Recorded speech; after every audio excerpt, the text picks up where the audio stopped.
Bonjour, je suis Thierry Briac, je suis médecin généraliste et nous allons préciser le rôle du médecin généraliste dans la prise en charge de la patiente atteinte d'endométriose. Il s'agit donc d'une maladie résultant de facteurs environnementaux, génétiques et de facteurs liés aux menstruations.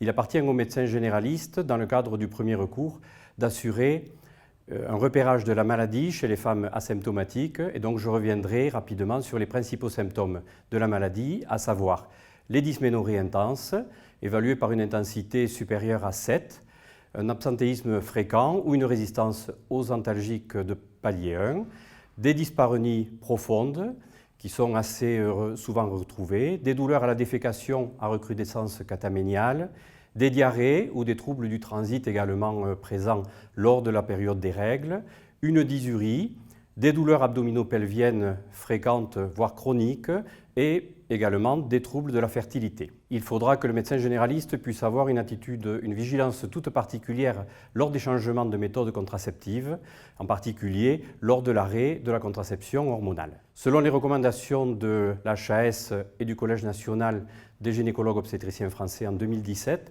l'endométriose nécessite une prise en charge lorsqu'elle a un retentissement fonctionnel, douleur, infertilité ou lorsqu'elle entraîne une altération du fonctionnement d'un organe. Mais attention, il ne faudra pas hésiter à rechercher d'éventuelles douleurs, tant celles-ci peuvent être considérées comme habituelles par les patientes, mais aussi par certains professionnels, de façon à ne pas laisser passer une douleur négligée. L'interrogatoire est un élément fondamental. Il doit s'attacher à recueillir les caractéristiques précises de la survenue de la douleur, de sa durée, de son intensité ainsi que des signes associés. L'utilisation d'une échelle visuelle analogique permettra de quantifier l'intensité de cette douleur de façon précise. Selon les recommandations de la Haute Autorité de Santé et du Collège national des gynéco-obstétriciens français en 2017, il est écrit qu'en cas de consultation pour douleur pelvienne chronique ou suspicion d'endométriose, il est recommandé de rechercher les symptômes évocateurs et de localisation de l'endométriose, d'évaluer la douleur selon son intensité et son retentissement comme nous l'avons vu, et d'évaluer la qualité de vie. Donc on peut proposer un certain nombre d'outils qui sont validés pour évaluer cette qualité de vie et certains ont été développés spécifiquement pour la femme porteuse d'endométriose. Que faut-il faire en première intention en cas de suspicion d'endométriose? L'examen clinique gynécologique doit être proposé, réalisé en dehors de tout épisode douloureux, de façon prudente et douce. Il va permettre de pouvoir objectiver à l'examen au spéculum des lésions bleutées au niveau du vagin.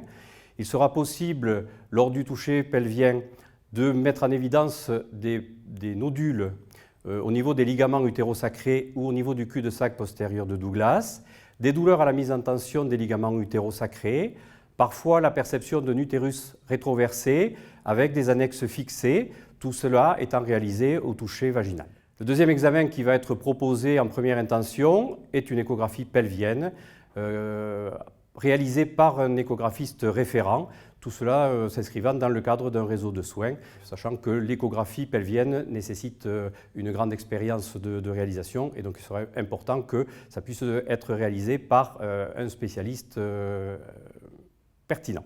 Le médecin généraliste sera parfois le professionnel qui devra réaliser la consultation d'annonce. Il devra dispenser une information éclairée. Il devra donner une information auprès de la patiente sur les alternatives thérapeutiques, les bénéfices, les risques attendus de chacun des traitements, le risque de récidive, la fertilité et prendre en compte les attentes et préférences de la patiente. Lors de la consultation, il faudra fournir et expliciter dans des termes adaptés à la patiente une notice d'information contenant les informations essentielles pour la patiente et son conjoint. Un autre rôle du médecin généraliste est le rôle thérapeutique. La mise en place d'un certain nombre de traitements de l'endométriose, en particulier douloureuse, en l'absence de contre-indication, donc les traitements hormonaux. Bien entendu, en première intention, la contraception œstroprogestative et le SIU au lévonorgestrel à 52 mg, mais aussi en deuxième intention, une prescription de désogestrel en prise continue, un implant contraceptif, éventuellement la prise de macrocontraceptifs. Et bien entendu, lors des poussées douloureuses, pouvoir prendre en charge la douleur avec des antalgiques et en particulier des INS lors des poussées douloureuses en l'absence de contre-indication. Il sera nécessaire je dirais même indispensable, de surveiller leur efficacité et leur tolérance par une réévaluation régulière qui pourrait être trimestrielle. Le médecin généraliste va accompagner la patiente dans un parcours de soins parfois complexe, l'endométriose étant une maladie chronique. Il y a un indispensable accompagnement des patientes à partir du repérage et du diagnostic, mais aussi et surtout à partir du traitement médical et ou chirurgical. Comme on l'a vu précédemment, il sera nécessaire de faire une réévaluation régulière tous les 2-3 mois de la douleur, des signes associés, du retentissement médical, social, familial, professionnel. Le médecin généraliste va organiser également une prise en charge coordonnée et hiérarchisée. Il s'agit d'une prise en charge qui est à la fois pluridisciplinaire et pluriprofessionnelle. Cette coordination des soins par des professionnels formés, compétents, travaillant au sein d'un réseau, qu'il soit formel ou informel, est gage d'une prise en charge optimale. Le médecin généraliste est également un acteur en termes d'éducation thérapeutique de la patiente et à ce titre, un micro-learning est en préparation actuellement. On ne pourra pas bien sûr faire l'impasse sur la place des associations des patientes et la coordination avec les patientes expertes qui apportent énormément de choses au quotidien à nos patientes porteuses d'endométriose. L'endométriose symptomatique induit, en plus des phénomènes physiques, une souffrance psychique qu'il conviendra d'entendre, d'évaluer et de prendre en charge. Il s'entend que le rôle du médecin généraliste en matière d'accompagnement psychologique est probablement essentiel. Cette souffrance est de nature à renforcer le ressenti douloureux de la maladie.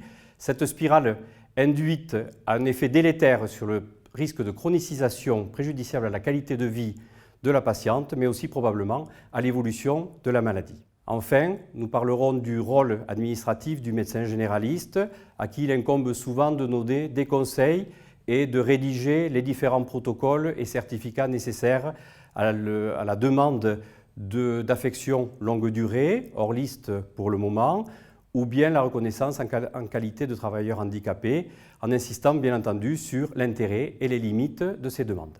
Donc le médecin généraliste a un rôle essentiel dans le repérage de l'endométriose, dans sa prise en charge dans le cadre du premier recours. Il est nécessaire d'entreprendre une prise en charge de la maladie, quelle que soit sa sévérité et son retentissement. Le suivi régulier de la pathologie chronique avec l'orientation et l'accompagnement vers les spécialistes et les associations de patientes est un gage de prise en charge optimale de la pathologie, en ayant toujours un souci permanent de la préservation de la qualité de vie de nos patientes.